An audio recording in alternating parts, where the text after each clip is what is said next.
Good morning students. आज हम classical electrodynamics first का नेक्स्ट वीडियो क्लास लेकर आए हैं, जिसमें हम Poisson equation for magnetic material निकालेंगे।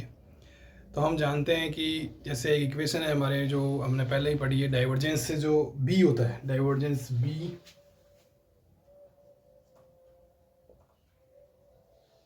We know that divergence B is equal to 0। And एक डाइवर्जेंस होता है कर्ल ऑफ वेक्टर का, जैसे del dot del cross A, divergence of curl of vector A, ये भी 0 होता है। तो इन दोनों इक्वेशन की अगर तुलना करेंगे, ठीक है ना, तो बी जो मैग्नेटिक फील्ड है उसका मान आ जाएगा कर्ल ए। ये इक्वेशन नंबर 1। एक हम जानते हैं कि डिफरेंशियल जो फॉर्म है ऑफ एम्पियर लॉ वो होती है curl B is equal to mu 0 J. जी क्या है? Volume current. Curl B is equal to mu 0 J. तो इक्वेशन 1 से हम वैल्यू इक्वेशन 2 में रख देंगे। जो ये बी की जगह आ जाएगा curl A equal to mu 0 J. तो ये क्या है? Curl of curl A vector potential A. इसका फार्मूला होता है, इसमें क्या होता है कि ये ग्रेडियंट हमारे बाहर आएगा और ये जो ग्रेडियंट है ये इस पे डाइवर्ज हो जाएगा। जैसे ये ग्रेडियंट डेल्ट, अब ये डाइवर्जेंस होगा तो ये स्केलर होगा, तो यहाँ भी बिना डॉट के आएगा माइनस। अब क्या होगा? ये ग्रेडियंट और ये ग्रेडियंट का हो जाएगा प्रोडक्ट, तो ये ग्रेडियंट स्क्वायर और ए वेक्टर बराबर म्यू 0 जी। ठीक, ये इक्वेशन हम लिख लेंगे, इसको हमने खोला है। ठीक, अब क्या है कि हम we choose coordinate such that ये जो डाइवर्जेंस है, मतलब ऐसा कोऑर्डिनेट हम चूज करेंगे कि ये जो डाइवर्जेंस है ऑफ वेक्टर पोटेंशियल, ठीक है, वेक्टर पोटेंशियल का जो डाइवर्जेंस है वो 0 हो जाएगा। तो ये इक्वेशन क्या हो जाएगी? माइनस ग्रेडियंट स्क्वायर ए वेक्टर बराबर म्यू 0 जे। तो हम इसको कैसे लिख सकते हैं? ग्रेडियंट स्क्वायर ए वेक्टर बराबर माइनस म्यू 0 जे। ये इक्वेशन नंबर 3 आ जाएगी। This is the Poisson equation for vector potential. ठीक है ना, ग्रेडियंट का जे बराबर म्यू 0। अगर हम इफ जो वॉल्यूम करंट है जे वो 0 हो तो ये इक्वेशन क्या हो जाएगी? ये पॉइसन इक्वेशन लाप्लास इक्वेशन में चेंज हो जाएगी। This is the Laplace equation for vector potential A. इसके आगे हम एम्पियर लॉ के डिफरेंशियल एंड इंटीग्रल फॉर्म निकालेंगे। एम्पियर लॉ का अपन ने डिफरेंशियल फॉर्म तो देखा ही है कि जो अभी अपन ने जो फार्मूला देखा था, जो कर्ल बी बराबर म्यू 0 जे, है ना, तो वैसा ही कुछ है।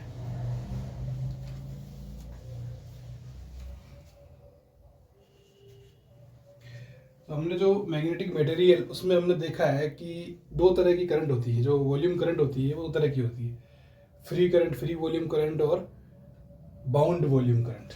ठीक है ना, ये 2 प्रकार की करंट होती है।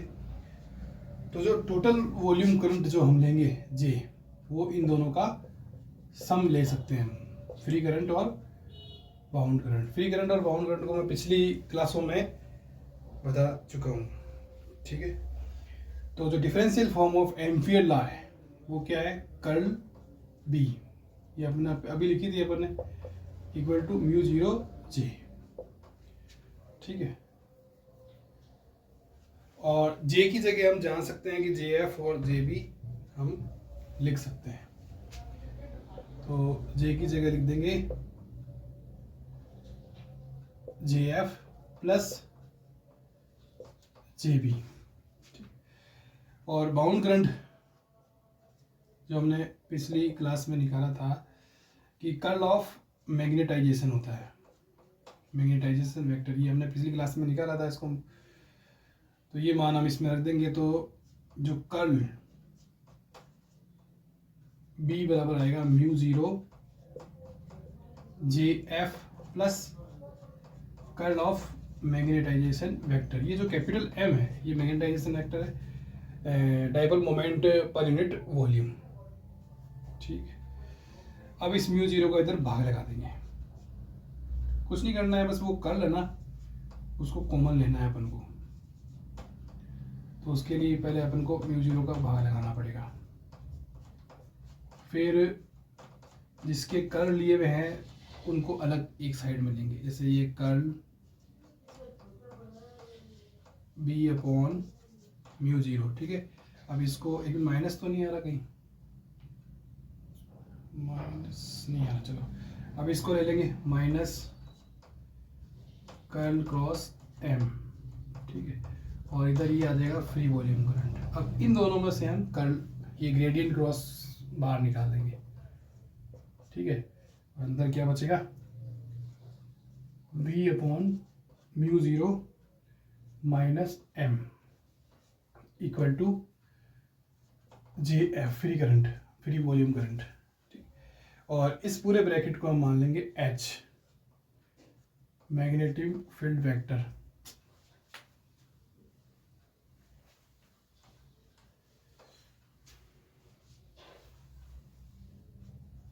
H JF। ये जो इक्वेशन आई है अपनी, ठीक है ना, चाहे नंबर 1 लगा दो, चलो ये जो इक्वेशन आई है ये क्या है, differential form of Ampere law. और ये जो H है ये है B upon mu 0 minus M। This is the magnetic field vector,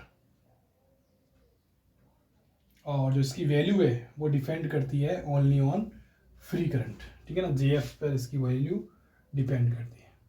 अब ये जो कर्ल H बराबर JF, ये जो इक्वेशन अपनी आई है, इसका हम क्या करेंगे, दोनों तरफ सरफेस इंटीग्रल लेंगे। भाई ये तो differential form of Ampere law आ गई, ठीक है ना। अब अपने इंटीग्रेशन फॉर्म और निकालना चाहेंगे, मैंने कहा था ना डिफरेंशियल और इंटीग्रेशन फॉर्म निकालेंगे। तो इस समीकरण 1 का दोनों साइड में we take surface integral both side of equation 1। जैसे ये जैसे कर्ल H है, ठीक है,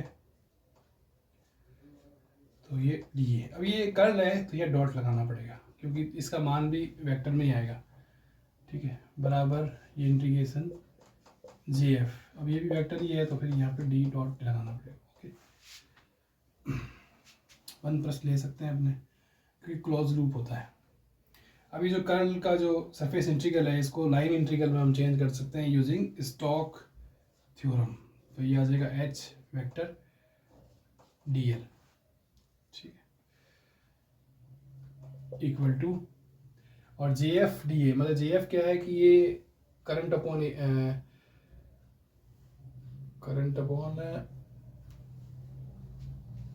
फ्री करंट, इसे ये करंट डेंसिटी है, इसको हम सरफेस से गुणा करते हैं ना, तो ये करंट अपॉन एरिया होता है, तो एरिया से गुणा कर रहे हैं, तो ये एक तरह से ये फ्री करंट के बराबर है। और ये मैंने पिछली क्लास में और क्लियर किया कि JF और DA का जो पिछले जो मैं पढ़ा चुका हूँ, तो ये इस पूरे को हम लिख सकते हैं IF फ्री करंट, ठीक। तो ये क्या है, मैग्नेटिक फील्ड वेक्टर का लीनियर इंटीग्रल, और ये फ्री करंट। तो ये जो अपना इक्वेशन आया है, this is the integral form of Ampere law in magnetic material, ठीक है। और which state that the line integral of magnetic field vector along a closed loop is equal to free current passes through the area bounded by closed loop, ठीक है ना। तो इस तरह से इसको बोलते हैं, ये उसका स्टेटमेंट है। और